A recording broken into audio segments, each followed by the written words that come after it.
वालेकुम, अस्सलाम वालेकुम एंड वेरी गुड मॉर्निंग। आप देख रहे न्यू पाकिस्तान और मैं हूं आपकी मेजबान ज़रियाब राजपूत और मेरे साथ हैं अनवार खावर। और सबसे पहले आज हम बात करने वाले हैं मौसम के हवाले से, क्योंकि मुल्क के मुख्तलिफ इलाकों में हम देख रहे हैं मौसम बहुत ज़्यादा बेहतर हो गया है। जब से परसों रात से बारिश हुई है तो वो जो मौसम की एक तब्दीली है, जो कहा जा रहा था कि अब हम दिसंबर में एंटर होने वाले हैं, जैसा कि आज हम दिसंबर के पहले दिन में बैठे हैं, तो मौसम काफ़ी बेहतर हो चुका है। जो ठंड है अब वो हल्की हल्की महसूस होना भी शुरू हो गई है।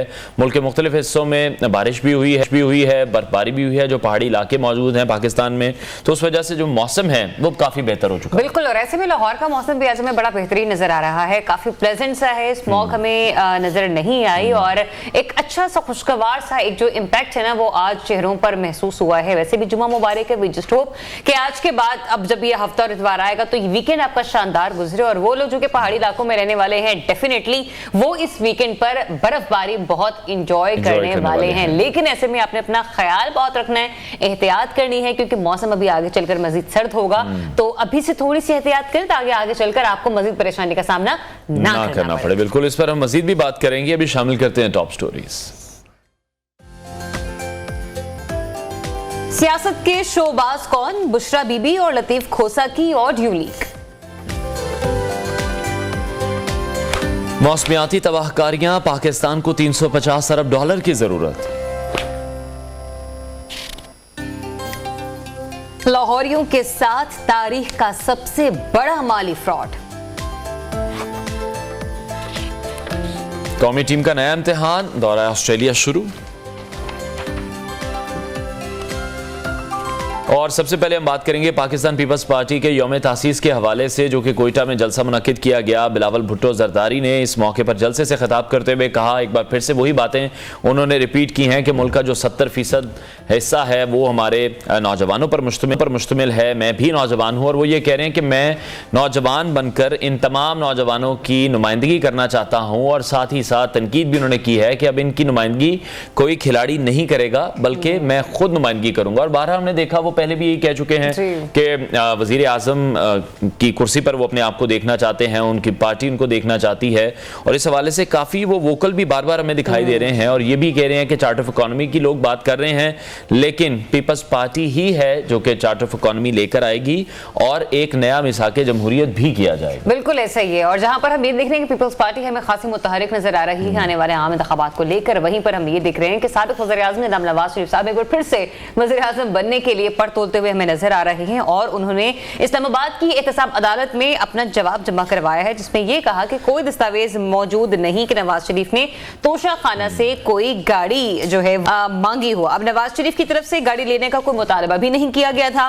दूसरी जानिब चेयरमैन तहरीक इंसाफ के हवाले से बात कर लेते हैं, जिन्होंने चीफ जस्टिस काजी फाइज ईसा साहब को खत लिखा है जिसमें शहरियों के बुनियादी हुकूक के तहफ़्फ़ुज़ का मुतालबा किया है। इस खत का जो मतन है वो ये है कि तहरीक इंसाफ से वाबस्ता अफराद को इंतकाम का निशाना बनाया जा रहा है, पीटीआई से वाबस्ता रहनुमाओं को जबरी गुमशुदा किया जा रहा है और बड़ी तादाद में लोगों की सियासी वफादारियां जो है वो जबरदस्ती तब्दील करवाई जा रही हैं और जमानत होने के बावजूद सियासतदानों की गिरफ्तारियां रोकी जाएं।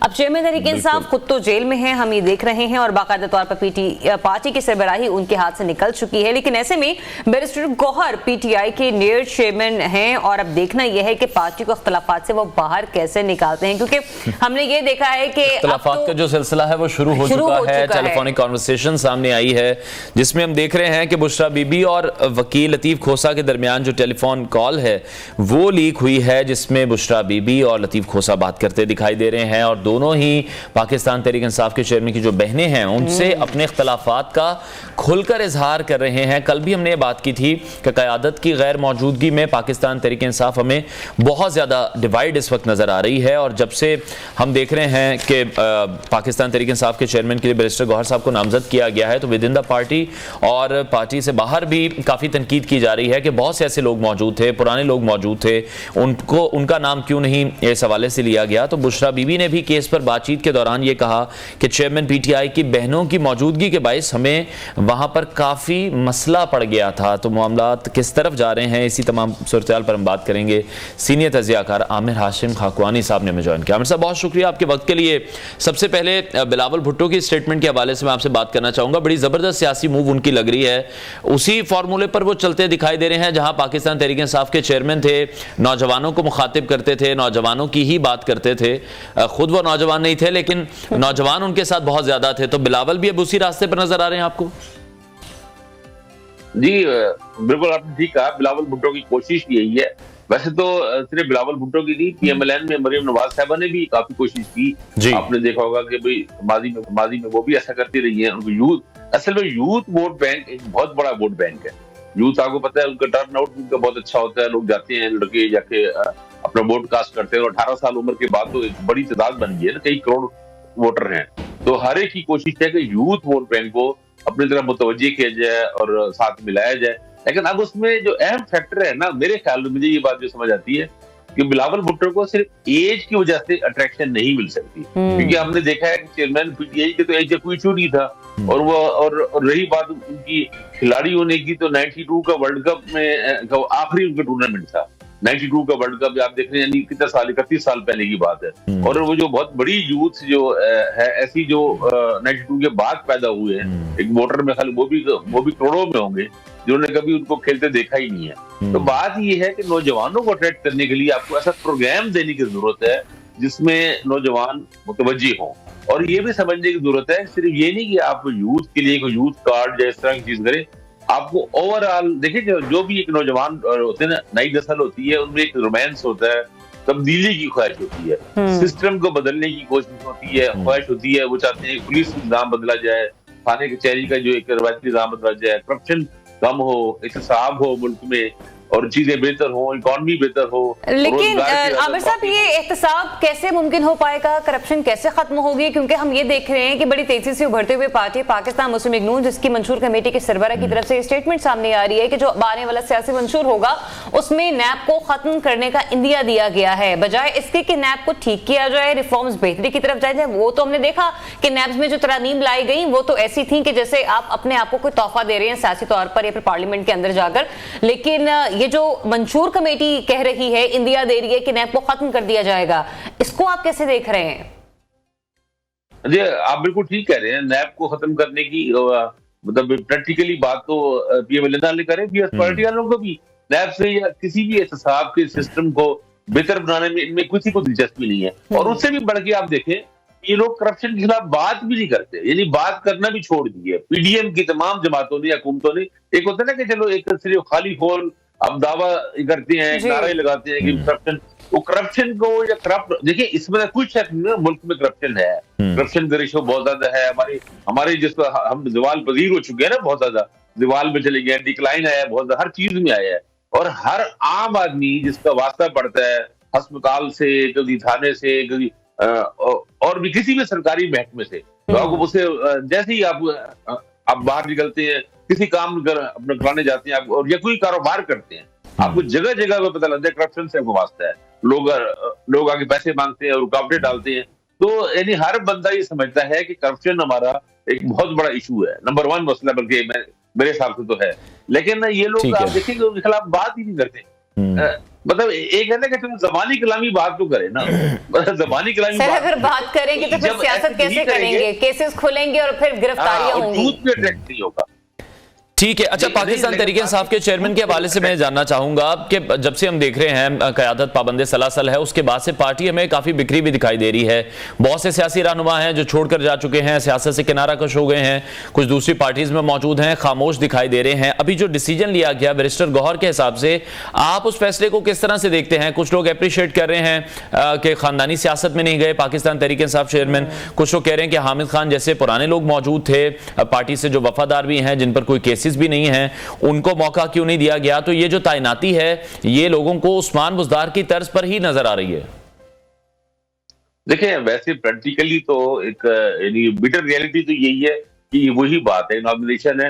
होना तो ये चाहिए था कि नॉमिनेशन के बजाय तहरीक इंसाफ की कोर कमेटी को फैसला करना चाहिए था, पार्टी को फैसला करने देना चाहिए था। लेकिन देखें, पार्टी जो तहरीक इंसाफ है वो चेयरमैन पीटीआई का ही नाम है, उनकी ही वही सब कुछ, ऑल इन ऑल वही कुछ नहीं है, वही उनकी गिरदी सारी पार्टी घूमती है। तो गौहर खान को, बैरिस्टर गौहर खान को बनाने का भी मकसद यही है कि चीजें उनकी कंट्रोल में रहें। मेरे ख्याल में हामिद खान ज्यादा बेहतर इंतखाब होते हैं, नजरियाती आदमी है, पुराने आदमी है और स्ट्रांग है और बहुत अच्छे जाहिर बात है वकील भी है और तहरीक इंसाफ के मतलब इब्तदाई दौर के साथी हैं बिल्कुल। लेकिन मेरा ख्याल है एक बात ये भी है कि तहरीक इंसाफ में हमने देखा है कि Hamid Khan basically anti Shah Mahmood Qureshi group होगा, बल्कि आपको याद होगा। लेकिन आमिर साहब यही तमाम बातें हम देखते आए हैं कि पाकिस्तान तहरीक इंसाफ के चेयरमैन अपने जलसों में, अपने मंशूर में यही बातें करते रहे कि उनकी पार्टी में तो जमहूरियत होगी, जिस तरह की बाकी पार्टियों में तो हम देखते हैं कि खानदानी सियासत चल रही है।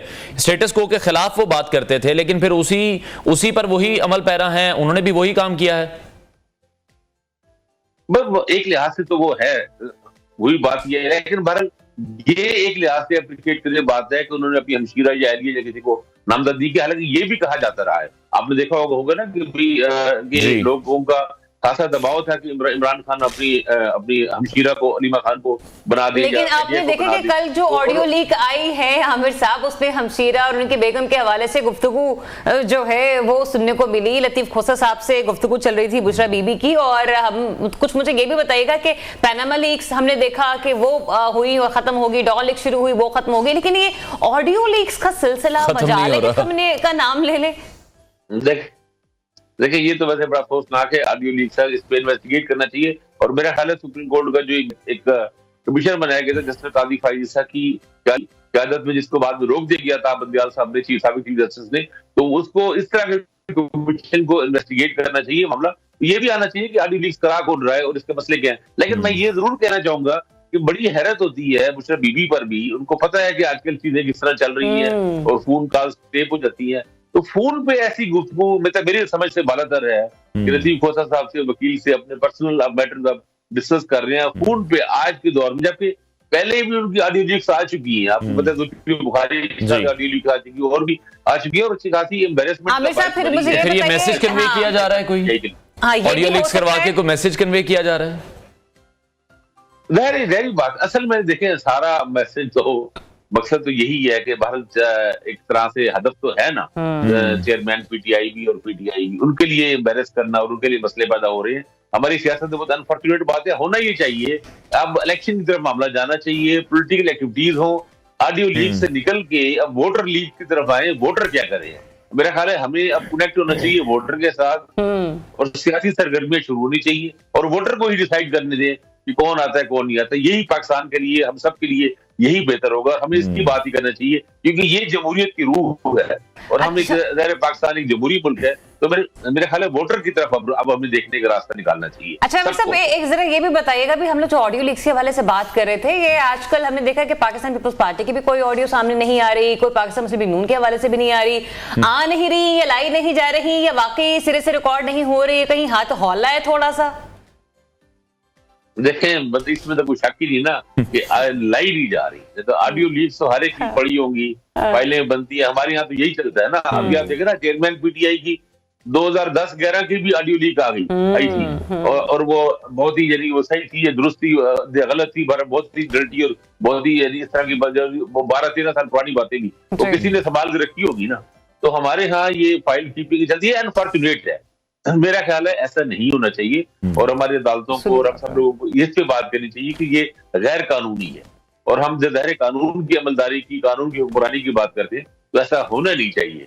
ये ऑडियो लीक से किसी की प्राइवेसी, और ये हमारे अदारों को चेक करना चाहिए कि कौन कर रहे हैं, ठीक है, लोग कर रहे हैं, कोई खास ग्रोह कर रहा है या कोई ऐसे सरकारी मुलाजमीन में ऐसे लोग हैं जो मुलाजमीन हैं, तो चेक करना चाहिए। ठीक है। अच्छा, पाकिस्तान तहरीक इंसाफ के चेयरमैन ने जो एक खत भी लिखा है चीफ जस्टिस काजी फाइज ईसा को, और जिसमें वो ये कह रहे हैं कि जो आम शहरियों के जो हुकूक हैं उस पर उन्होंने बात की है कि पाकिस्तान तहरीक इंसाफ के बहुत से ऐसे रहनुमा हैं जिनकी जो सियासी वफादारियां हैं उनको तब्दील किया जा रहा है, गिरफ्तारियों का सिलसिला जारी है। आपको लगता है इस पर तरफ से कोई एक्शन लिया जाएगा, कोई इकदाम उठाया जाएगा? देखिए काजी साहब की तरफ से कोई इसका जवाब आना चाहिए। बहरहाल ये अहम बात है, चीफ जस्टिस पाकिस्तान को एक बड़ी पार्टी के सरबराह से लेटर लिख रहे हैं तो मेरे ख्याल में कोई ना कोई नोटिस लेगी उसका।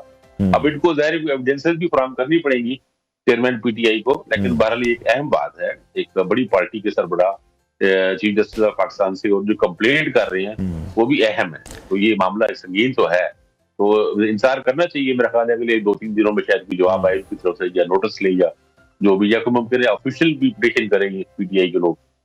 ठीक है आमिर साहब, मसला ही यही है यहाँ पर एविडेंस का कि लोग केसों में बरी होते चले जा रहे हैं क्योंकि एविडेंस और प्रोसिक्यूशन हमारे यहाँ पर कमजोर है। चेयरमैन पीटीआई खत लिख भी देते हैं तो लेट्स सी इसका क्या जवाब आता है, क्योंकि गुमशुदगियां, गिरफ्तारी तो मीडिया भी रिपोर्ट कर रहा है, लेकिन कहाँ से होती है इस बारे में कोई जवाब मंजर आम पर नहीं आता। बहरहाल बहुत शुक्रिया आपको अपना वक्त देने के लिए। नाज़रीन एक छोटी सी ब्रेक लेते हैं, ब्रेक के बाद वापस आते हैं, प्रोग्राम कंटिन्यू करेंगे। Stay tuned with Pakistan.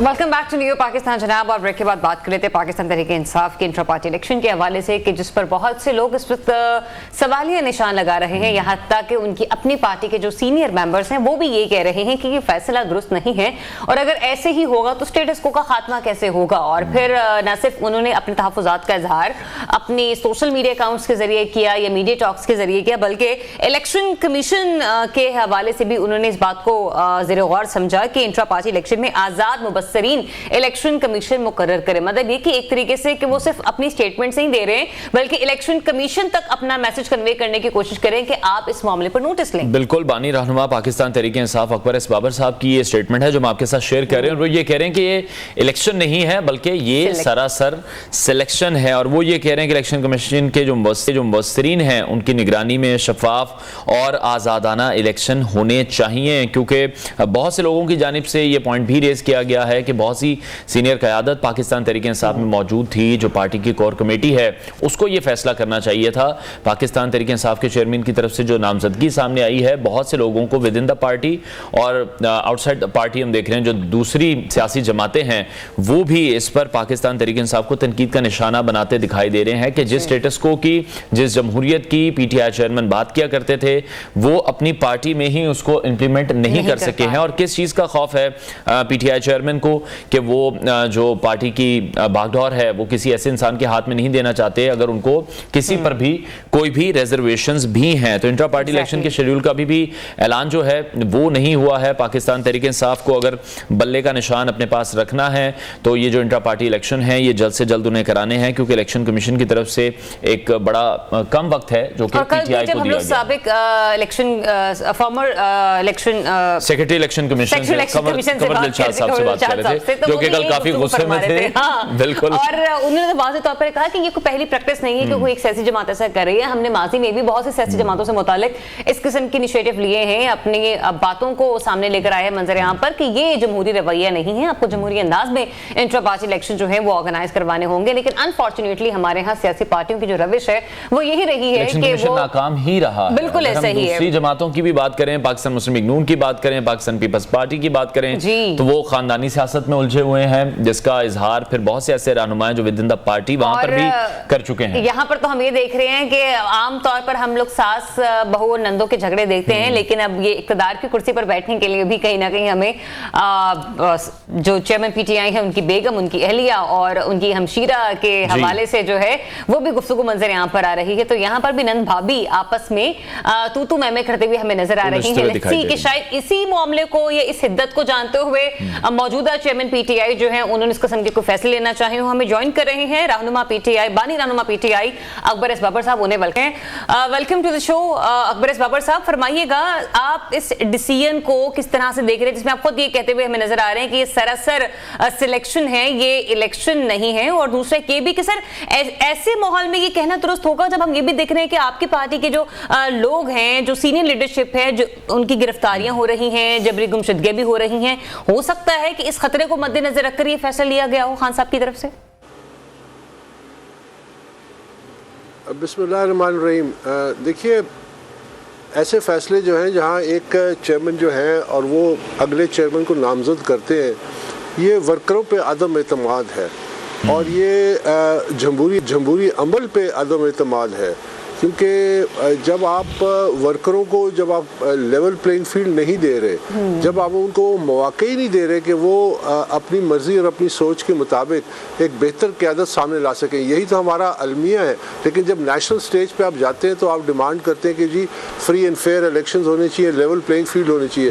वही चीज़ आप अपने वर्करों को वो डेमोक्रेटिक राइट से डिनाई कर रहे हैं। मेरा सिर्फ ये है, देखिए ना, अब कल की अगर आप कोर कमेटी की इनकी करारदाद देखें तो उसमें कहते हैं कि जी तमाम इंतज़ामात पे जो इंट्रा पार्टी इलेक्शन के हवाले से उस पर बड़ा तसल्ली का इजहार किया गया और कल ही चीफ इलेक्शन कमिश्नर को अपॉइंट किया गया और आने वाले कल को इलेक्शन है। और यानी ये तो देखिए इलेक्ट्रल कॉलेज ही अभी नहीं है। जो इलेक्ट्रल कॉलेज होता है जो वोट डालता है, मसलन क्या वोटर लिस्ट सामने आई है, क्या कागजात नामजदगी के कोई तरीक़ाकार सामने आया है, क्या इलेक्शन का कोई स्केजूल आया है, क्या जो एलिजिबिलिटी क्राइटेरिया है कि मुख्तलिफ ओहदों के लिए पैनल्स बनेंगे या इंडिविजुअल खड़े होंगे, क्या तरीक़ाकार होगा, तो मुकम्मल तारीकी में रखा गया और इस अंदाज में अगर आप इलेक्शन कराते हैं तो वो फिर इलेक्शन तो ना, वो सिलेक्शन होगी ना। ठीक है, तो आप क्या समझते हैं फिर कि इस तमाम तर सिचुएशन में पाकिस्तान तहरीक इंसाफ की जो मकबूलियत है उसको कोई नुकसान पहुंचता आप देख रहे हैं? जो कि एक फैसला पहले भी हमने देखा लिया गया था उस्मान बुज़दार को लेकर और अभी भी यही कहा जा रहा है कि बैरिस्टर गौहर जो हैं उन्हें यही कहा जा रहा है, जिस तरह से तकर्री उस्मान बुज़दार की हुई बैरिस्टर गौहर की भी कर दी गई। आपके जो एतराज़ात हैं वो जमहूरी उसूलों के मुताबिक ही हैं, लेकिन पार्टी को क्या ये फिक्र है कि उनकी इस तमाम कामों से कोई मकबूलियत में फ़र्क पड़ेगा? यकीनन फ़र्क पड़ेगा। देखिए ये लम्हा फ़िक्री है वर्कर्स के लिए कि उनको सोचना चाहिए। मैं आपको पाकिस्तान तहरीक इंसाफ की अगर आपको एक इंट्रा पार्टी इलेक्शन की तारीख़ बताऊं तो जब हमने इस पार्टी को बनाया और फिर इसकी पॉलिटिकल ब्रांडिंग की और फिर 2011 का वो यादगार जलसा जो था, उसके बाद हमने अपने वर्करों और कौम से वादे किए थे कि हम ये जमहूरी असूल अपनाएंगे, एक जमहूरी जमात होगी। मैं उन लोगों में से शामिल हूँ जिन्होंने पाकिस्तान तहरीक इंसाफ का जो पहला बुनियादी आइन था उसको तश्कील दिया था। मैं था, हामिद खान थे, मिराज मोहम्मद खान थे, फौजिया कसूरी थी, सईदुल्लाह खान नियाजी थे जो आज भी हमारे साथ हैं, इमरान के फर्स्ट कज़न और PTI फाउंडिंग प्रेसिडेंट पंजाब। तो हमने उसमें ये रखा था कि चेयरमैन जो है वो 2 टर्म के लिए होगा, 3-3 साल के, उसके बाद इलेक्शन के ज़रिए एक नया चेयरमैन आएगा और हमने यही वादा किया। लेकिन आप फ़र्क देखिए आज और उस वक्त में कि जब 2013 में इंट्रा पार्टी इलेक्शंस हुए और उसमें बड़े पैमाने पे धांधली हुई तो फिर वर्कर्स का प्रेशर था, वर्कर्स में एक शऊर था, उस प्रेशर की वजह से लेकिन ये जस्टिस वजी को आपने कहा ना कि वर्कर्स को शऊर था उस वक्त। आज का वर्कर ये सोच रहा है कि हम बहुत ज्यादा ग्रूम कर चुके हैं, हम बहुत ज्यादा सियासत सीख चुके हैं, वो सियासी शऊर हमें मिल चुका है। क्योंकि अब तक इन 2 से 3 रोज में अगर हमने सोशल मीडिया भी देखा है तो हमने यही देखा है कि सीनियर लीडरशिप की तरफ से, सीनियर रहनुमाओं की तरफ से तो तहफ़्फ़ुज़ात सामने आ रहे हैं, लेकिन जो पार्टी का सपोर्टर है, जो वोटर है, वो इस फैसले का खैर मकदम करता ही हमें नजर आ रहा है। और कभी भी ये मानना है कि अगर कोई भी लीडरशिप छोड़कर चली जाती है, बहुत से लोग जिस तरह गए हैं, जैसे लोग गए भी हैं, अगर हम कोई भी कैंडिडेट आगे लेकर आते हैं तो वो इलेक्शन जीतेगा ही जीतेगा। देखिए इसकी एक लिटमस टेस्ट या आप उसकी एक वो देख सकते हैं कि जब 2013 में इलेक्शन हुए थे, जब वर्कर्स को उम्मीद थी कि जेन्युइन इलेक्शन है, यहाँ से लीडरशिप उभरेगी और फिर कौमी सत्ता तक आएगी, तो उसमें कितनी गर्मजोशी थी, कितना जोश और खरोश था, कितने लोग आ रहे थे, जा रहे थे, दफ्तरों का चक्कर लगा रहे थे, बहसें हो रही थी। अभी बिल्कुल खामोशी है। तो ये तो इस खामोशी में आप कैसे इस नतीजे तक पहुँचते कि वर्कर जो है वो, ये तो एक सोशल मीडिया में एक माहौल बना दिया जाता है कि जो भी आप करेंगे, अनफॉर्चुनेटली इसमें किसी हद तक ये सच्चाई जरूर है कि पहले जहाँ पे गिरफ्तारियां हो रही हैं, जहाँ पर जबरी तौर पर गुमशुदा किया जा रहा है, जहाँ पर हम देखते हैं कि लोग इंटरव्यूज या स्टूडियो में जो हैं वो बाहर निकल कर आते हैं, ये PTI के सपोर्टर्स कहते हुए हमें नजर आते हैं। तो फिर इस घबराहट का शिकार होने के बाद आपको लगता है कि वो इस किस्म का कोई रवैया अपनाएंगे? PTI ने भी यही मौक़िफ़ दिया है और फिर हमने देखा कि चेयरमैन PTI ने सुप्रीम कोर्ट में भी गए, सुप्रीम कोर्ट को, उसके बावजूद आप समझते हैं देखिए, जहाँ तक लेवल प्लेइंग फील्ड का ताल्लुक है और जो मुश्किलात का ताल्लुक है, जिसे अंग्रेजी में कहते हैं ना कि जो जूता पहनता है उसको तकलीफ तंग जूता महसूस होता है। तो 2018 में क्या लेवल प्लेइंग फील्ड थी? आज क्या लेवल प्लेइंग फील्ड है? क्या इन्होंने 2018 में जब इक़्तिदार में आए और जिस तरीके से आए, क्या उन्होंने कोई सबक सीखा था? क्या उन्होंने अपने मुखालफिन के साथ कोई एक सिविल और महज़ब रवैया रखा? क्या ये सारा ये नहीं कहते थे कि हम नहीं छोड़ेंगे, जेल से एयर कंडीशनर हटा लेंगे? तो ये एक वो रिवायत है विच इज़ अनफॉर्चुनेट। मैं इसकी हिमायत हरगिज़ नहीं करता। Two wrong don't make a right. मैं ये ज़रूर कहता हूँ कि ये माहौल जो है ये डेमोक्रेटिक होना चाहिए, लेकिन उसके बावजूद मैं भी तो आपके सामने बैठा हूँ, मैं भी पीटीआई की नुमाइंदगी कर रहा हूँ, मैं पीटीआई का फाउंडिंग मेंबर हूँ। ऐसे बहुत सारे पीटीआई के हमारे फाउंडिंग मेंबर्स हैं, हम पे तो कोई कदर नहीं है। हम खुल के तनकीद भी कर रहे हैं, हम खुल के पीटीआई के हक में भी बात कर रहे हैं और हम खुल के कर रहे हैं, किसी किस्म की कोई तनकीद नहीं है। तो देखिए, वो एक मामला था कि जिस पार्टी के वर्कर्स को मिसगाइड किया गया, एक तसादम की तरफ लेके गया, इंतशार की तरफ लेके गया। अब रेट ऑफ द स्टेट तो आपने कायम करनी है ना। अमेरिका में भी कैपिटल हिल पे जब हमला होता है तो एक एक शख्स जो है उसको पकड़ा जाता है, उसको सजा दी जाती है, चाहे 12 साल का है, चाहे 20 साल का है। पाकिस्तान में तो अभी तक पिछले 6-8 सालों में इतने वाकयात हुए, इतने बलवे हुए, इतने ज़्यादा हमले हुए, स्टेट के ऊपर हमले हुए, यानी जुडिशल कॉम्प्लेक्स पे हमला हुआ। ज़मान पार्क में जब गिरफ्तारी हुई 55 पुलिस ऑफिसर जख्मी हुए, फिर 9 मई का वाकया हुआ, अभी तक एक शख्स को सजा नहीं हुई। तो हमें इस पे फोकस करना चाहिए कि क्या हमारा निज़ाम इंसाफ जो है वो इंसाफ प्रोवाइड कर। लेकिन अकबर साहब, आप ये देख रहे हैं कि इन तमाम तर बहुत से वाकयात आपने खुद भी कोट कर दिए हैं, इन तमाम चीज़ों के बाद पाकिस्तान तहरीक इंसाफ के चेयरमैन जो है उनका जो तर्ज सियासत है, आप उसमें कुछ तब्दीली देख रहे हैं? अब वो बैठकर किसी से बात करने के ख्वाहिशमंद हैं या फिर उसी जानिब देख रहे हैं जिस जानिब सब देखते हैं और इक़्तिदार में जाने की कोशिश करते हैं? देखिए, अभी इस पे कुछ कहना काबिल इस वक्त है, वो इसलिए क्योंकि वो जेल में है। वो खुद सामने आके उन्होंने कोई ऐसा बयान या कोई बात नहीं की, क्योंकि इस वक्त जो उनके हवाले से जो प्रेस ब्रीफिंग्स दी जाती है, मैं उन्हें बेनामी प्रेस टॉक्स कहता हूँ या बेनामी प्रेस कॉन्फ्रेंसेस हो रही होती है, और वो चंद वकला हैं वो इतनी मुतज़ाद बातें करते हैं। और ये बड़ी ट्रेजेडी है पाकिस्तान तहरीक इंसाफ के साथ कि देखिए, एक वक्त था कि जब हमने ये सवाल उठाया पार्टी में और पार्टी के असूलों को अपनाया, उसके लिए खड़े, वो ये था कि देखिए पार्टी पे कब्जा हो रहा था सियासी तौर पे उजरती सियासतदानों का, और कुछ पार्टी के जो कंगले थे जो आज अरबपति हो गए, जो अब छलांगे लगा के मुख्तलिफ सियासी पनाहगाहों में जा रहे हैं और उसमें छुप रहे। तो अब ये एक नया एक उजरती वकला के हवाले की जा रही है। बिल्कुल अकबर साहब, ये मैं पूछना चाह रहा था कि इस वक्त तो यही ट्रेंड हम देख रहे हैं, जो भी तहरीक इंसाफ का वकील बन रहा है वो कुछ ही दिनों बाद फिर पीटीआई का तर्जुमान भी बन जाता है, बाकायदा वो पार्टी में शामिल हो जाता है। तो इस हवाले से आपको क्या लग रहा है, तो कानूनदानों की पार्टी बनती जा रही है? काश वो कानूनदान होते। देखिए, वकला की सियासत अलग चीज़ है, कौमी सियासत अलग चीज़ है। अब आप इनका रवैया देखिए कि ऐसे वकला जो मेरे और आपके सामने बैठ के, कौम के सामने बैठ के आइन, कानून और जमहूरियत और सुप्रीम कोर्ट में जाके बड़ी बड़ी तकरीरें करते हैं कि हमें रूल ऑफ लॉ चाहिए, हमें कॉन्स्टिट्यूशन चाहिए, हमें फ्रीडम ऑफ स्पीच चाहिए, हमें ये तमाम बुनियादी चीज़ें चाहिए। फिर उसके बाद वो कहते हैं कि इलेक्शन कमीशन का ये जो फैसला था जिसके जरिए इलेक्शन कमीशन को ऑब्जर्वर्स, मैंने आज भी मुतालबा किया कि ये जो पीटीआई का इलेक्शन होने जा रही है, इलेक्शन तो नहीं है, सिलेक्शन है। अच्छा अकबर साहब, जहां पर हम हर दौर में देखते हैं कि -1 के फॉर्मूले को ज़ेरे गौर या मलहूज़े खातिर रखा जाता है, वहां पर आपको लगता है कि इतने दिन, इतने महीने जेल में रहने के बाद जो चेयरमैन पीटीआई हैं उन्होंने अपनी सियासत को बदलने का कोई तरीका सोचा होगा, उसकी स्ट्रेटेजी बना, क्योंकि आप भी एक लंबा अरसा उनके साथ रहे हैं, आपने पार्टी को सर्व किया है। आपको लगता है कि वो इस डगर पर जा सकते हैं कि कल को चलकर उन्हें कोई डील ऑफर की जाती है तो उसके ऊपर वो सोचेंगे, नेगोशिएट करेंगे? क्योंकि खबरें तो ये भी आ रही है कहीं ना कहीं से कि शायद कि जेल में एक आधी अहम मुलाकात उनकी हो चुकी है। आरिफ हमीद भट्टी साहब कल इस बारे में गुफ्तगू करते हुए भी हमें नजर आए, सोशल मीडिया पर ये स्टेटमेंट उनकी खासी ट्रेंड भी करते हुए हमें नजर आई ट्विटर पर। देखिए, जो सोशल मीडिया पे जो स्टेटमेंट्स हैं ना, उसके मुताबिक तो खान साहब जेल से बाहर भी आ चुके हैं, जलसे भी कर रहे हैं और तकरीरें भी कर रहे हैं। सर, एक सीनियर सहाफ़ी ने ये बात की है। जिस किस्म की स्पेकुलेशन की जाती है, जिस किस्म की स्पेकुलेशन की जा रही है, नहीं, इसमें सहाफ़ी भी शामिल हैं जो आजकल एक वीलॉग का दौर है, उसमें अपनी रेटिंग्स और अपनी व्यूअरशिप बढ़ाने के लिए क्या कुछ नहीं कहा गया। तो मैं किसी खास उसके शख्स के हवाले से क्या तबसरा करूँ। हकीकत यह है कि वो जेल में, हकीकत यह है कि जेल में आपको एक मौका मिलता है इंट्रोस्पेक्शन का, के सोचने का, क्योंकि आपको तन्हाई मिलती है, आपको किताबें, आपको कुरान मजीद पढ़ने का बार बार मौका मिलता है, तो आपका और एक अल्लाह से ताल्लुक जुड़ने का एक मौका तो होता है।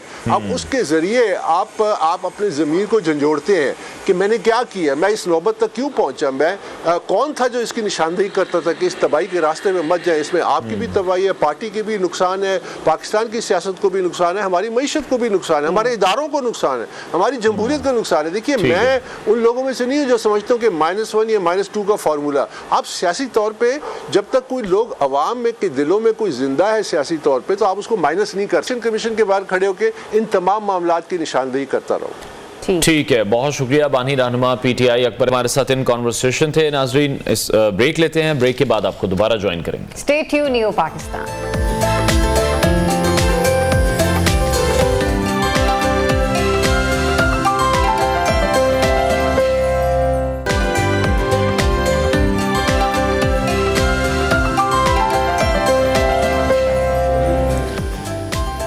वेलकम बैक नाज़रीन। प्रोग्राम के इस हिस्से में हम एक वायरल वीडियो आपके साथ शेयर करेंगे जिसमें हम ये देख रहे हैं कि जो फ़ज़ाई हादसात हैं उसमें आए सालों में बहुत ज़्यादा इजाफे भी देखने में आ रहे हैं, लेकिन उसके बावजूद जो एयरलाइंस हैं वो जो इन हिफाजती इक़दाम हैं, हिफाजती प्रोटोकॉल्स हैं, उसमें हमें इजाफे के बजाय कुछ नज़रअंदाज करते दिखाई दे रहे हैं। इसी तरह का एक वाक़या पेश आया है एयरलाइन जो एयर इंडिया जिसका नाम है, और उसमें हम देख रहे हैं कि पानी एक जगह से टपकता हुआ हम देख रहे हैं और दौरान परवाज़ के ये मनाजिर हैं। ये नहीं है कि जहाज कहीं पर खड़ा है और उसको कोई रिपेयर करने की कोशिश की जा रही है, ऐसा बिल्कुल भी नहीं है। दौरान परवास के मनाजिर हैं जहां पर उन सीटों को खाली करवाया गया है ताकि जो मुसाफिर वहां पर मौजूद है उन पर पानी ना गिरे। लेकिन ये कितना खतरनाक है, कितना खतरनाक हो सकता था, इस पर मेरा ख्याल बात होनी चाहिए। बिल्कुल ऐसा ही है। ये देखिएगा, आपको हम ये विजुअल्स भी दिखा रहे हैं इस वक्त कि जो मुसाफिर हैं वो दौरान परवास खासे परेशान होते हुए भी हमें नजर आए। सीट्स खाली करवा दी गई हैं और जाहिर सी बात है सो रहे हैं, कुछ बिल्कुल सुकून से सो रहे हैं कि अब जो हो रहा है उसका कोई हल तो उनके पास है नहीं है। वो पैराशूट लेकर नीचे तो छलांग लगा नहीं सकते। बिल्कुल ऐसे ही है। लेकिन ये क्या कहते हैं ना, कंपनीज को सोचना चाहिए कि उन्हें किस तरीके से सेफ्टी मेजरमेंट जो है उन्हें लेना है, क्योंकि हमने ये भी देखा है कि बोइंग कंपनी से सबसे ज्यादा तैयारे जो गुज़िश्ता बरस खरीदे गए हैं वो एयर इंडिया कंपनी ने ही खरीदे हैं। और इसके बावजूद अगर तैयारों की ये सूरत हाल है तो फिर मेरे ख्याल से जो तैयारे खरीदे गए हैं उन्हें काबिल इस्तेमाल बना लिया जाए फौरी तौर पर और इन तैयारों को ग्राउंड कर दिया जाए ताकि बिल्कुल इनकी रिपेयर का काम कंप्लीट होने के बाद इन्हें दोबारा से प्रवास के लिए बहाल किया जाए। बहरहाल ये हम अगर सब कॉन्टिनेंट के हवाले से देखें तो हमारे अंदर ना एक रविश पाई गई है, फितरती हमारा अमल है कि हम बहुत सारी चीजों को ना बहुत देर से देखते हैं कि हमने इनके मामला को कैसे टैकल करना है, कैसे हैंडल करना है। बिल्कुल। और जिस तरह से हम वहां पर देख रहे हैं कि लोग हमें ऑब्वियसली खौफजदा इस वीडियो में नहीं दिखाई दे रहे क्योंकि उनके पास अब फौरी तौर पर तो इसका कोई सोल्यूशन नहीं है। तो ऐसा लग रहा है कि ये जो वाकयात हैं ये फिर वहां पर मामूल के होंगे, जो कि जैसे इंडियन एयरलाइन को हम डिस्कस कर रहे हैं।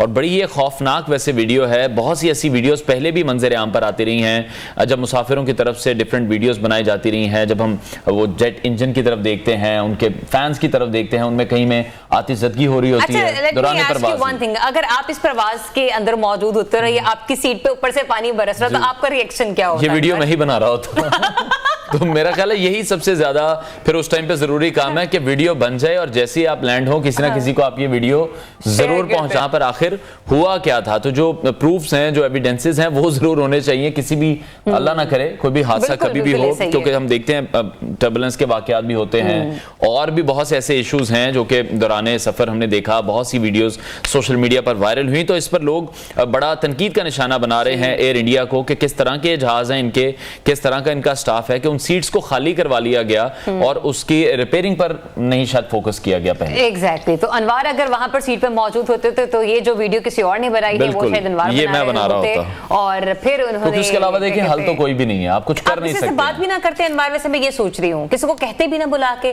थोड़ा सा गुस्सा ना दिखाते, बुला के कहते, उनसे बात करते, लेकिन एज अ प्रूफ वीडियो को हम जरूर सामने लेकर आते। जर्नलिस्ट की हैसियत से अगर देखा जाए तो अनवार ऐसे जरूर करते हैं। एनीवेज, कहीं पर आप इस किस्म के मसाइल को देखें तो जरूर उन्हें रिपोर्ट करें क्योंकि आपकी बनाई गई वीडियो बहुत से इदारों के लिए बेहतरी का सबब बन सकती है। बिल्कुल। ब्रेक लेते हैं नाज़रीन, क्योंकि ब्रेक का कहा जा रहा है। हेडलाइंस के बाद आपको दोबारा ज्वाइन करते हैं। Stay tune new Pakistan.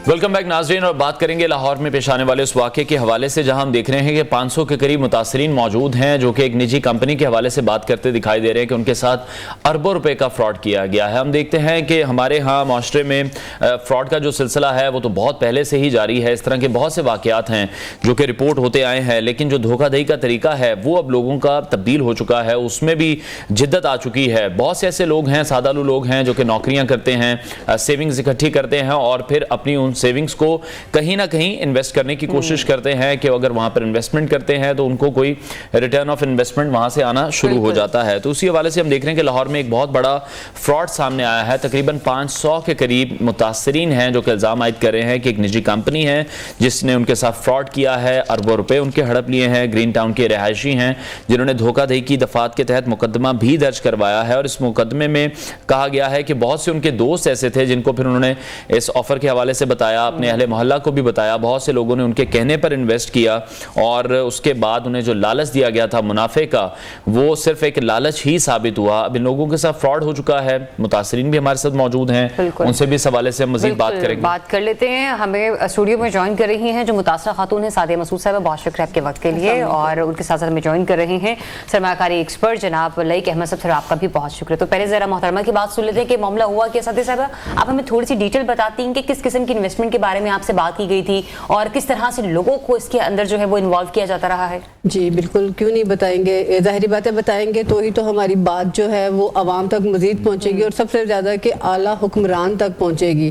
पहले तो मैं ये कहना चाहती हूँ कि हमारा मुल्क कम से कम 2020 से जब से कि कोरोना आया और उसके बाद हमारे जो सियासी तौर तरीके रहे हैं, जो हमारे सारे आला हुक्मरान के, ये किसी से छुपे हुए नहीं हैं। तो हमारा जो मुल्क है ना वो सिर्फ बहरान का शिकार है। मैं बहुत ही एक मिडिल क्लास और नॉर्मल सी फैमिली से ताल्लुक़ रखती हूँ और मैं अपनी फैमिली की अकेली कफालत करने वाली हूँ। मेरे बच्चे जो हैं वो यतीम हैं, ठीक है। और जब जारी बात है घर में आपके किसी मर्द की डेथ हो जाती है और सिर्फ एक ही एक वुमन होती है उस घर को चलाने के लिए, तो जाहिर बात है कितनी भी स्ट्रेंथ ले लेने, जाहिर बात है वो बच्चों को पालने के लिए, पढ़ाने के लिए आपका थोड़े बहुत काम से गुजारा नहीं होता, ठीक है जी। ऐसे हमारे में कुछ सेविंग होती है जैसे कि कमेटियों की सूरत में हो जाती है, चलो किसी से चलो उधार ले लिया बहन भाई से, चलो ऐसे हो जाएगा आपको वापस कर देंगे। बहुत सारे ऐसे होते हैं। इन्हीं चीज़ों में जब हम सर्च करने लगते हैं, कोई FB पे जैसे फेसबुक हो गया, इंस्टा हो गया, तो जब किसी चीज़ की आप तलाश में निकलते हैं ना तो आपको बहुत सारी चीज़ें अपने आप मिलने लग जाती हैं। ऐसे में काफ़ी सारी वैसे तो कंपनीज इस टाइम है इन्वेस्टमेंट के बिल्कुल कर रही हैं, बिल्कुल ऐसा ही है। पहली तो बात यह कि काश हमारे मुल्क का जो निज़ाम है वो अच्छा होता तो हम लोग इस तरफ निकले, हमें नौबत ही ना आए कि हम लोग ऐसे लोगों पे भी भरोसा करें कि चलो जी हमें शॉर्टकट में कुछ अमाउंट मिल जाए जिससे हमारे बच्चों का। लेकिन उस कंपनी ने किस चीज में इन्वेस्ट करवाया? मैं आपको बताती हूँ, इनका LPG गैस का काम है जो कि हमने देखा नहीं, ठीक है। वो इन्होंने खरीदना है जो कि इनकी महल है 50-50 करोड़ की गैस और 6-6, 7-7 करोड़ की जो गाड़ियां बताते हैं वो इनकी। हमें जब कहा गया था कि जी ये 1 साल का ही मायदा होता है, सर्दियों के स्टार्ट में यानी कि फरवरी में ये पैसे वगैरह लेना शुरू करते हैं और आपने एंड के ऊपर दिसंबर जनवरी में आपको जो होती है ना ये इस दौरान पूरे साल के गैस लेंगे क्योंकि गर्मियों में मिल जाएगी, सर्दियों में ज्यादा कीमत में सेल हो जाएगी, जाहिर बात है मुनाफे पे ही होगी ना। तो वो जब आपको मिलेगी तो हैंडसम अमाउंट मिल जाएगी, आपकी अमाउंट के साथ दूसरी अमाउंट भी आपको मिल जाएगी जिससे कि आपको एक बहुत अच्छा सर्कल चलेगा। इन्वेस्ट किए थे और क्या बताया गया था, क्या आपको उसका मुनाफा मिलेगा? जी ये इन्होंने कहा था कि मैंने 5 लाख पहले किया, ठीक है। फिर उसके बाद मैंने फिर 2 लाख और किया, फिर मैंने इस तरह से 3 लाख, चलो कि मुझे बारी बारी करके। मिनिमम इन्वेस्टमेंट क्या मांगते थे ये लोग?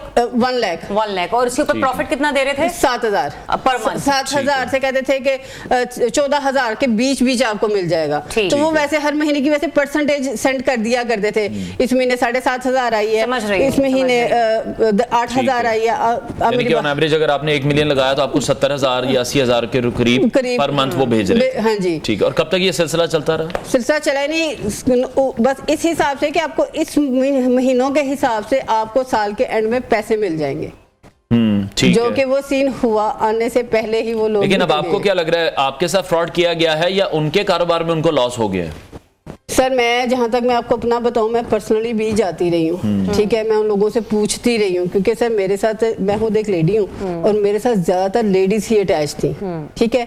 मैंने खुद गवर्नर हाउस में भी कई बच्चों को पढ़ाया है, मैंने जॉब भी बहुत सारी की हैं, तो उस हिसाब में आप ना काफ़ी सोशल बन जाते हैं, आपके ताल्लुकात काफ़ी हो जाते हैं। मेरे साथ ज़्यादातर यतीम बच्ची हैं, टीचर्स हैं जो कि आम 8-10 हज़ार में जो स्कूलों में पढ़ाती हैं, बेवा खातून है, तो मैंने कहा चलो ये एक अच्छा प्लेटफॉर्म है, ये एहसास करते हैं और बहने करके आप बात करते हैं। बिल्कुल उनका अखलाक बहुत अच्छा था। अब बेशक आज मैं इधर बैठी हूँ और वाकई वो 4-5 हज़ार लोगों के साथ फ्रॉड करके गए हैं, लेकिन वाकई शायद ये इनका होमवर्क ही ऐसे इनको कराया जाता है। तो आज वो दिन है कि वो कि फोन टोटली बंद है। चलिए, फाइनेंस एक्सपर्ट हमारे साथ मौजूद हैं, लेक साहब, उनसे बात करें। लेक साहब, आपने इस तरह के मामला और भी देखे होंगे, कहाँ पर आपको नजर आता है गलती किसकी है? और दूसरा ये कि बिजनेस में लॉस भी तो हो जाता है, आपको ये लग रहा है कि बिजनेस का ही लॉस है या फिर वाकई जैसे माजी में हमने डबल शाह और इस तरह की स्कैम्स होते हुए देखे हैं पाकिस्तान में, ये भी उन्हीं में से खुदा न खासे एक और मामला जिससे पता नहीं कितने लोग जो है वो नुकसान बर्दाश्त करेंगे? जी, अस्सलाम वालेकुम। मैं सबसे पहले तो आप लोगों का बहुत शुक्रिया, बड़ा इंपॉर्टेंट टॉपिक है और आजकल जिस तरह का माहौल पाकिस्तान में है, जिस तरह बहन ने भी बताया, आई थिंक सबसे पहले हमें ये समझना चाहिए कि हमारे मुल्क में जिस तरह से कंपनीज इस्टेब्लिश्ड हैं तो एक रेगुलेशंस होती हैं उनके ऊपर। जिस तरह आप सिर्फ उन कंपनीज में लिस्ट कर सकते हैं, इन्वेस्ट कर सकते हैं जो कि पब्लिक लिस्टेड कंपनीज हो। पब्लिक लिस्टेड कंपनीज का मतलब ये है वो कंपनीज जिसके शेयर स्टॉक मार्केट पे ट्रेड हो रहे हों और आप डायरेक्टली उस कंपनी में जाके इन्वेस्ट कर सकते हो। उनके ऊपर रेगुलेशन बहुत सख्त है। इवन आम बंदे ने अकाउंट खोलने के लिए भी आपसे पूरा आपका बैकग्राउंड चेक किया जाता है and then only you can invest. ठीक है। सबसे पहले तो एक आम शहरी को ये आगाही ही नहीं है कि आपको किसी ऑफिस में जाने की बजाय एक public listed companies Pakistan stock market में जाके इन्वेस्ट करना चाहिए।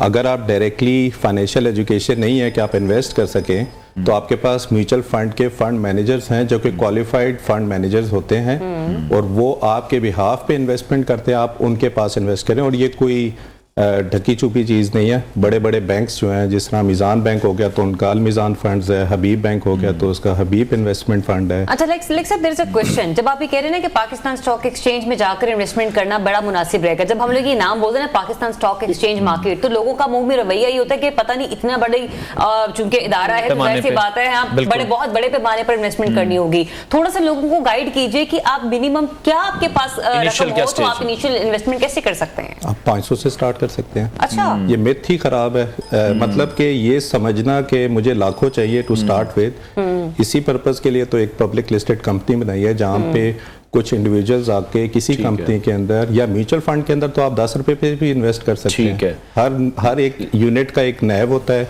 नैव को हम प्राइस कहते हैं।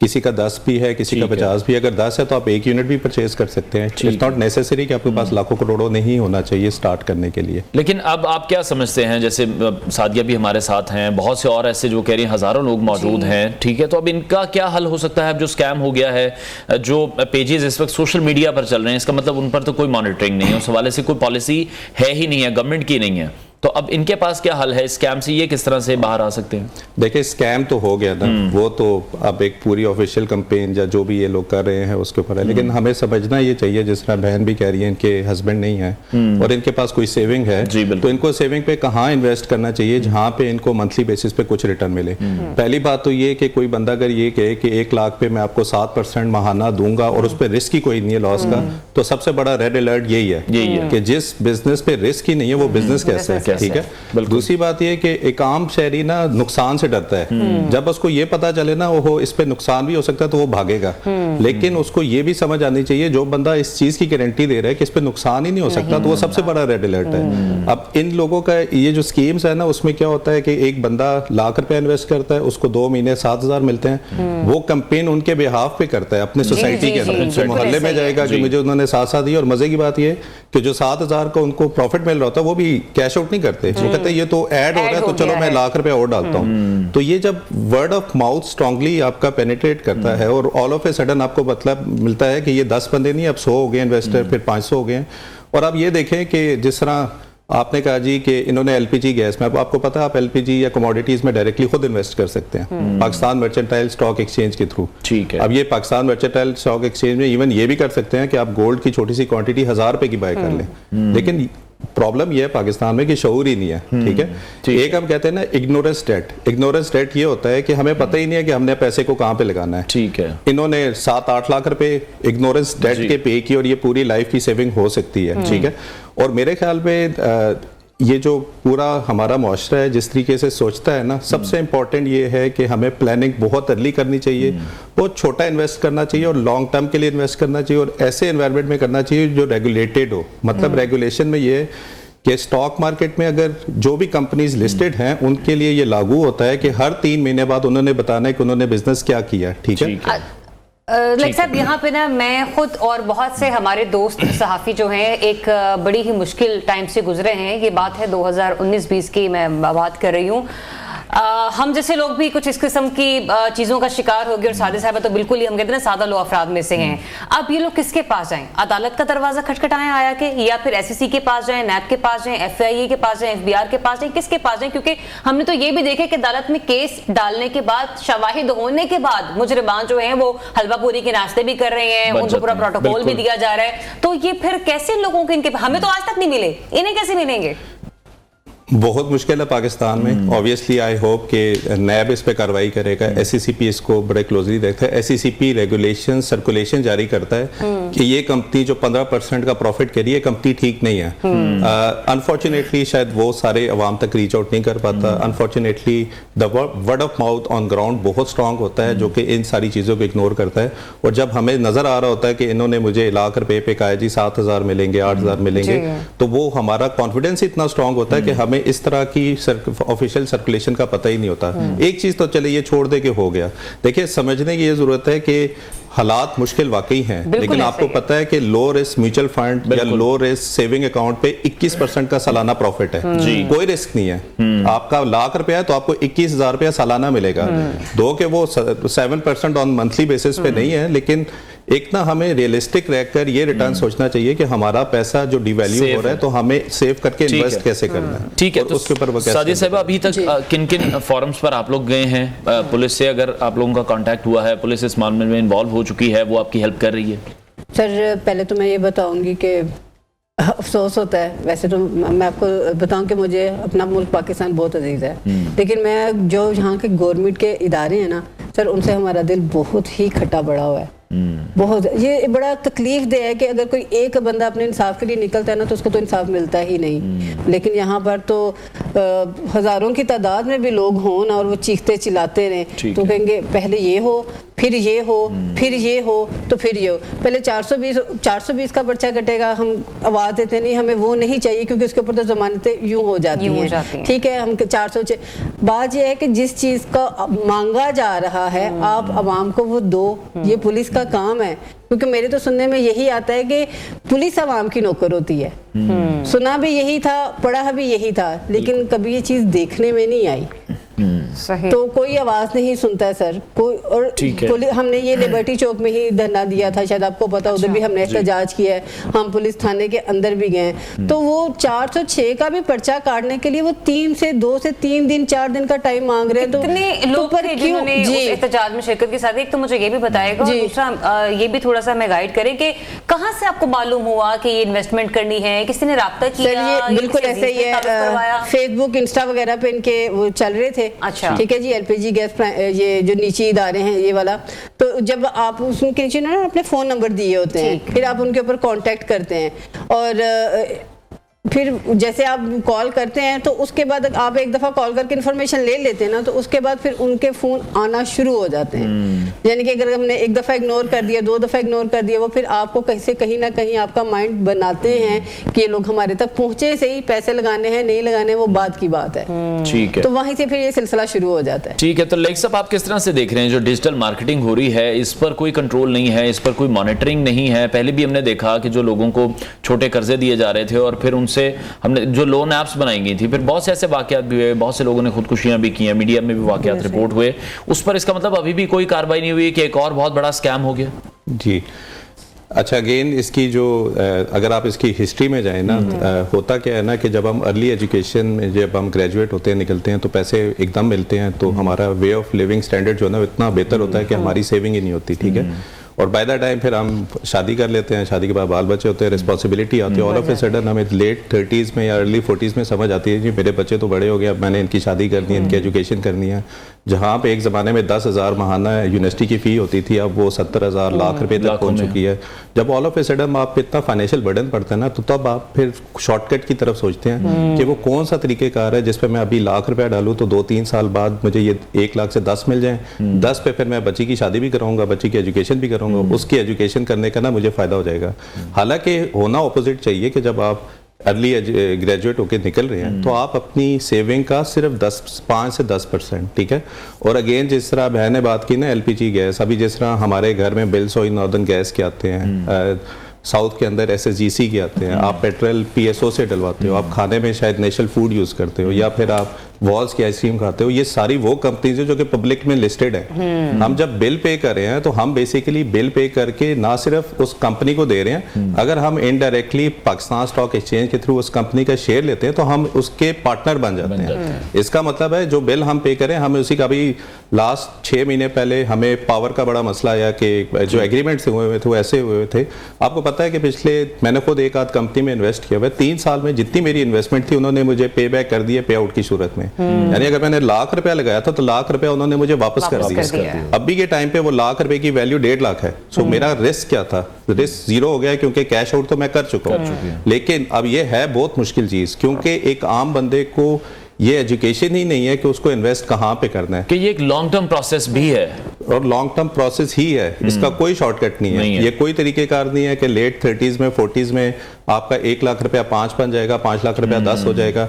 और फिर हम रिस्क लेते उस वक्त इसीलिए क्योंकि हमारे पास कोई और ऑप्शन नजर नहीं आती है। मैं जैसे अभी बात कर रहा हूँ कि मेरे में जब हम कह रहे हैं मुल्क बहुत ही नाजुक दौर से गुजर रहा है, मुल्क में बड़े हालात खराब है, मेरी तो 100% रिटर्न मिली है। और रिटर्न इसीलिए नहीं मिली है कि मेरे पास पैसे बहुत ज्यादा थे, मैं बहुत छोटी सी इन्वेस्टमेंट के साथ गया था, ठीक है, इसीलिए मिली है क्योंकि मेरे पास वो फाइनेंशियल अवेयरनेस थी। लोगों को ना चीजें यूट्यूब पे जितनी अवेलेबल हैं वो खुद भी इसको स्टडी कर सकते हैं कि पब्लिक लिस्टेड कंपनीज में आप कैसे इन्वेस्ट कर सकते हैं। मतलब डिजिटल मीडिया का जिस तरह से इस्तेमाल किया जा रहा है, मेरा ख्याल है उससे सीखने की भी हमें जरूरत है। जिस तरह से स्टोरी आज हमने कवर की है तो बहुत से लोगों को भी अंदाजा हुआ होगा कि इस तरह के बहुत से ऐसे स्कैम्स हैं जो कि मार्केट में मौजूद हैं। हमें इन स्कैम से हर हाल में बचना है। बहुत से ऐसे मुतासरीन हैं जो कि अरबों रुपए उनके अब लूट लिए गए हैं और उनके साथ फ्रॉड कर दिया गया है। फाइनेंस एक्सपर्ट लईक अहमद और मुतासरा खातून सादिया मसूद हमारे साथ इन कॉन्वर्सेशन थे। आप दोनों का बहुत शुक्रिया। नाज़रीन, ब्रेक लेते हैं, ब्रेक के बाद आपको दोबारा ज्वाइन करेंगे।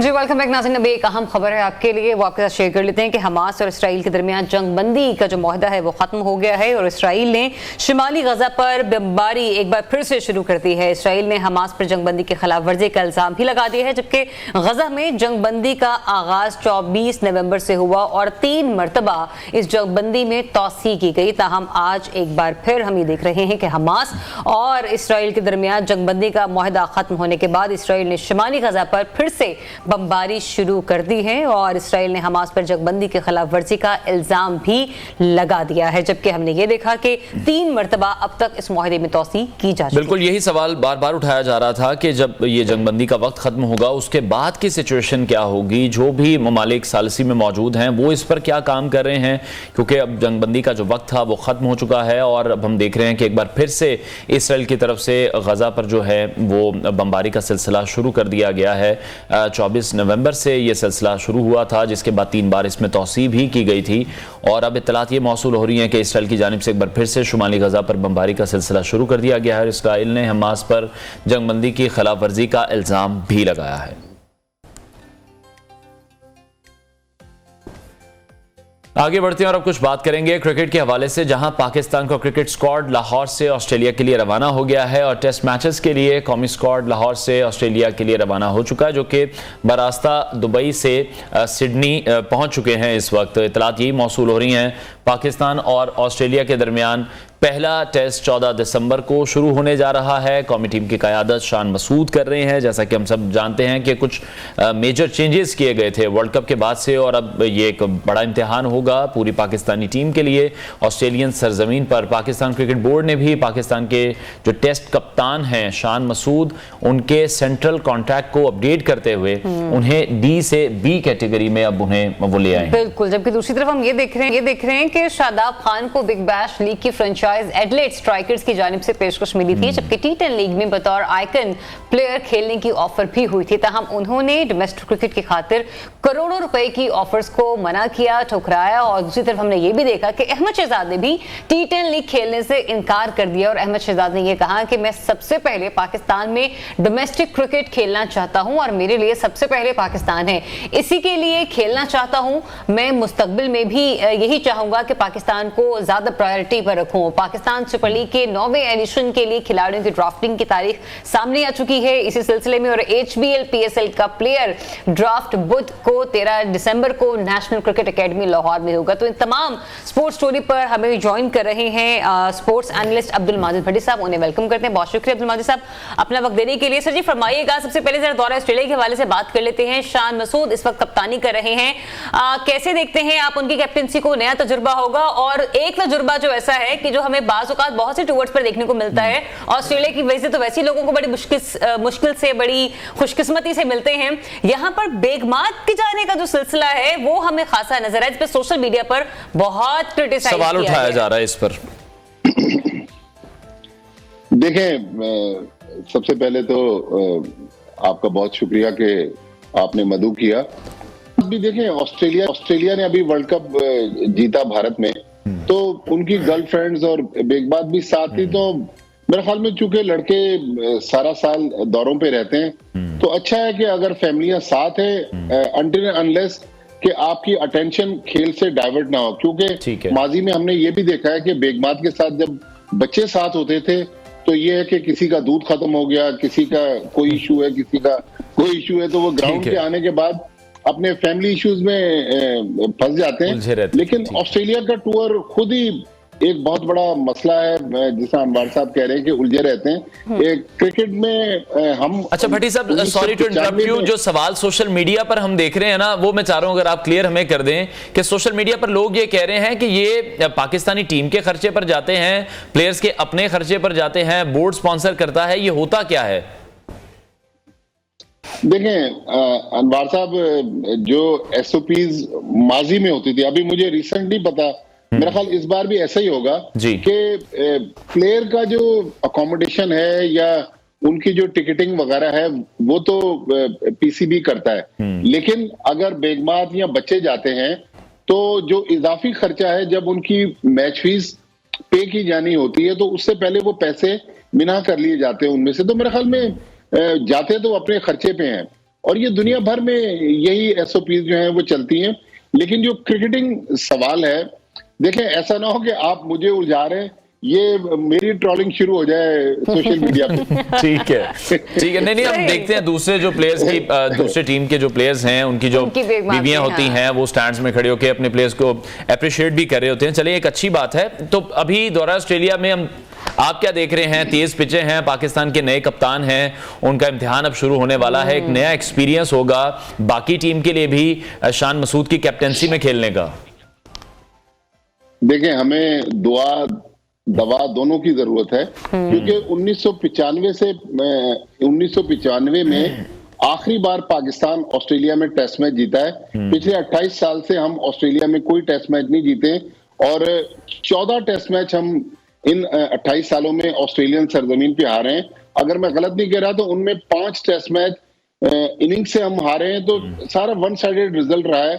लेकिन मेरे ख्याल में देखें, बाबर आजम पे एक तलवार लटक रही थी कप्तानी की, उनकी कप्तानी भी अब खत्म हो गई है। तो मेरे ख्याल में एज ए जर्नलिस्ट या एज ए क्रिकेट एनालिस्ट मेरा जो इंटरेस्ट है, चाहे हार जीत होती रहती है। अगर आपको याद हो, एक बार भारत की टीम 36 रन पर अब से कुछ साल पहले ऑस्ट्रेलिया में आउट हो गई। अजंका रेहाने उनके कप्तान थे। उसके बाद ऑस्ट्रेलिया ने वो टेस्ट सीरीज ऑस्ट्रेलिया से जीती भारत ने। तो जो मेरा इंटरेस्ट है कि बाबर आजम इस सीरीज में बड़े रन करें, शान मसूद एज ए कप्तान आए हैं, वो इम्पैक्ट दिखाएं। हारे जरूर पाकिस्तान, लेकिन लड़कर हारे। लेकिन अभी से ये कह देना कि जी ऑस्ट्रेलिया से हम 28 साल से आपने तो ज़हन बना लिया कर चुकी है, बट साहब आपने तो ज़हन बना लिया कि पाकिस्तान हार ही आ रहे हैं, सीधे हार नहीं है।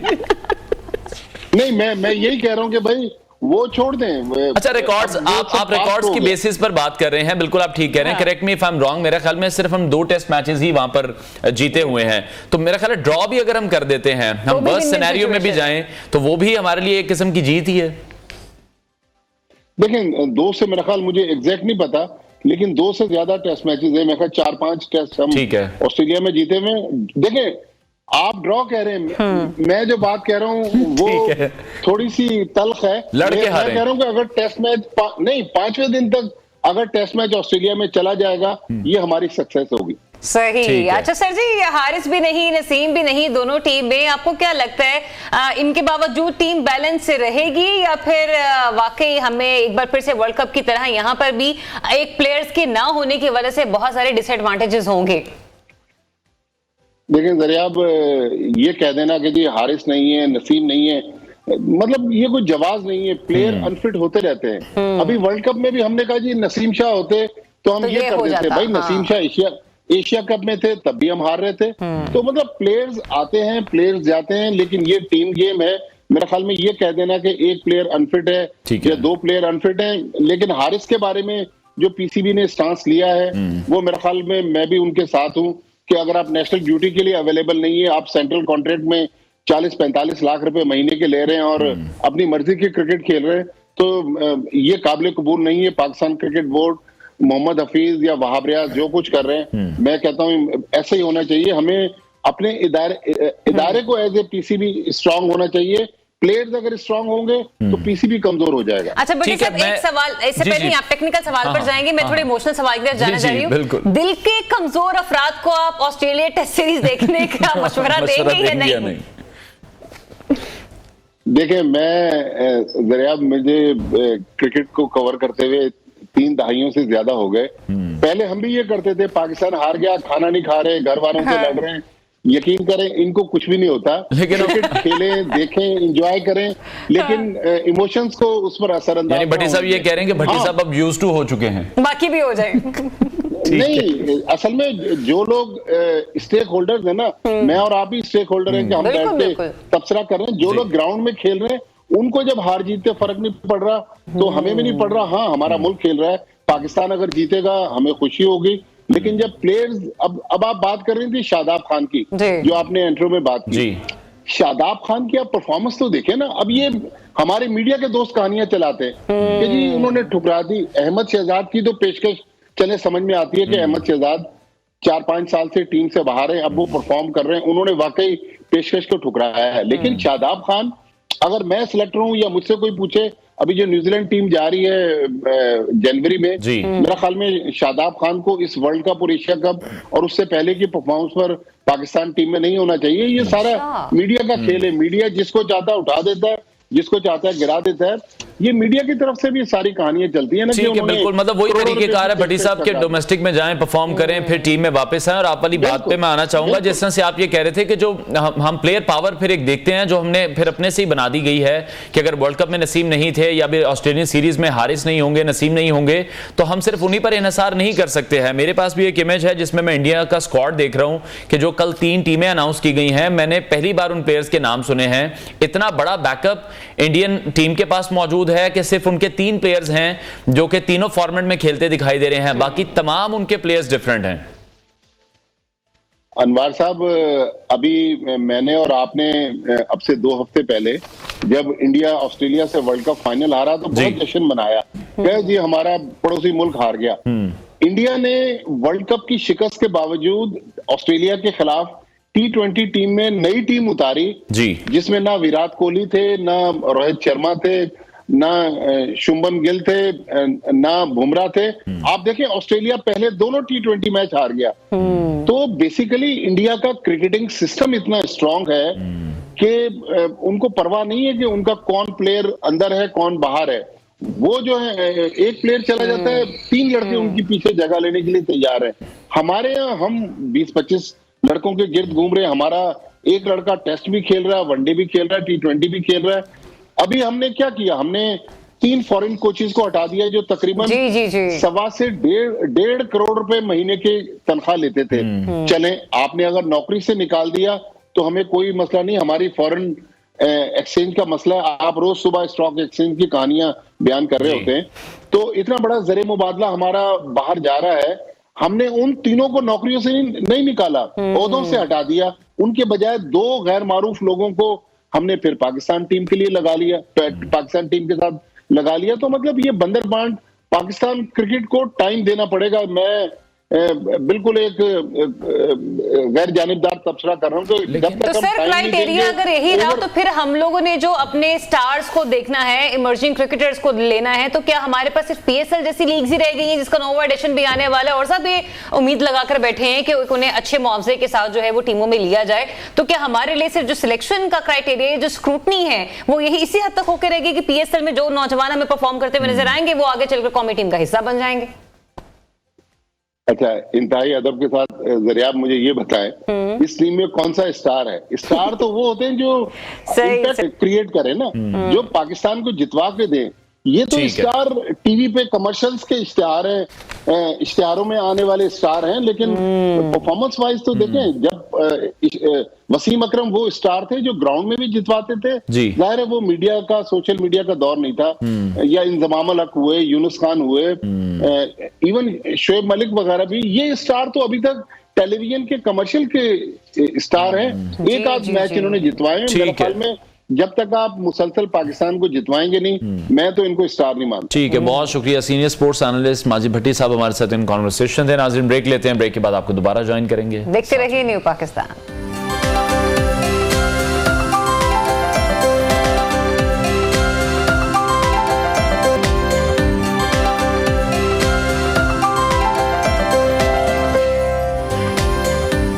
जी तो वेलकम बैक। और इन दोनों इंस्टाग्राम पर एक रियल टार्जन नामी अकाउंट से वेनेजुएला के जंगलात से शेयर की गई एक वीडियो जो है वो खासी वायरल होती हुई हमें नजर आ रही है, जहां पर वो शख्स एक एनाकोंडा को पकड़ता हुआ हमें नजर आ रहा है और सिर्फ पकड़ना ही मुनासिब नहीं समझा, पप्पी भी ले ली उसकी। जी बिल्कुल, बोसो कनार का सिलसिला जारी है और हम देख रहे हैं कि ये बड़ा ही खतरनाक स्टंट है जो कि इस वक्त किया जा रहा है और मिलियंस में इस वक्त व्यूज हो चुके हैं। और जिन साहब की तरफ से उन्हें पकड़ा गया है, एनाकोंडा साहब को, वो एनाकोंडा भी शायद परेशान है या डर रहा है कि ये मुझे पकड़ने के लिए कौन आ गया है। खतरनाक तरीन ये जानवर है जो कि इंसान को या किसी भी जानवर को अपनी गिरफ्त में लेकर लपेट कर सफोकेट करके आपको मार भी सकता है। और बहुत से हमने ऐसे पहले भी देखे हैं कि इंसिडेंट्स हो चुके हैं। जो लोग भी इस तरह की कोशिशें करते रहे हैं उनको किसी ना किसी जानवर ने कोई नुकसान पहुंचाया है और बहुत से ऐसे लोग भी हैं जिनको अपनी जान से हाथ धोने भी पड़े हैं। तो ये वीडियो बड़ी वायरल हो रही है और टार्जन नाम से इन्हें पुकारा जाता है, जो टार्जन जैसी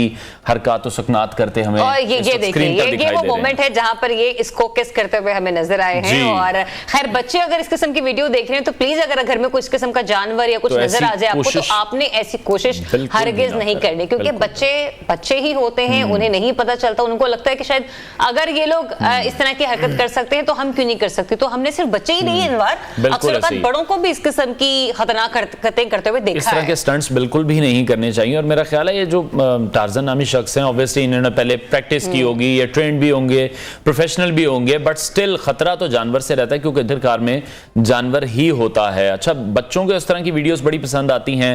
मैंने देख रहा था अभी हमारी रिपोर्ट में कि तकरीबन 18 मिलियन के करीब लोग इस वीडियो को मैंने तो जब देखा कि ये आदमी उस एनाकोंडा को किस कर रहा है तो मेरा तो एक ही रिएक्शन था, ये वाला। बिल्कुल ऐसे ही है और बड़ी हिम्मत का काम है जिस तरह से पकड़ा है।